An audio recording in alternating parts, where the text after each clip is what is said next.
त्या शिक्षण व्यवस्थेचं एकंदर स्वरूप जर तुमची गंभीरपणे आपण या व्यवस्थेकडे बघत असतो तर आपल्या असं लक्षात येईल तर अगदी KG to PG पर्यंत म्हणजे आपल्या मॉन्टेसरी किंवा बालवाड्या अंगणवाड्या इथून तर पदव्युत्तर शिक्षक घेऊन बाहेर पडणाऱ्या विद्यार्थ्यांचा जो संपूर्ण कालखंड आहे तो कालावधी आयुष्यातला एक महत्वाचा कालखंड आपण याला देतो.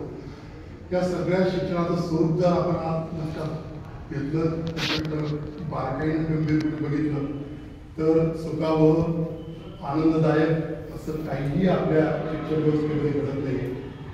परिस्थिती इतकी बिकट आहे की जे त्या व्यवस्थेमध्ये आहे त्यांना बोलता येत नाही. थोडक्यात काय की व्यवस्थेमध्ये हे सगळं सहन करत त्या अस्वस्थ मानसिकतेमध्ये त्या व्यवस्थेचा भाग होऊन जे घडतंय त्याकडे डोळे दाब करून ती गोष्ट स्वीकारत जगणं ही कठीण गोष्ट आहे. आपण सगळे जवळजवळ या व्यवस्थेशी सगळे कोणत्या अंगाने जोडले गेलो. थोडंसं आपण आपलाच विचार करा, थोडा आत्मपरीक्षण करा. आपल्या असं लक्षात येईल की परिस्थिती किती बिकट आहे. खूप खोलात जाऊन गोष्टी सांगाव्या तेवढा वेळही नाही आणि मला असं वाटतं ते सांगण्याची गरज आहे.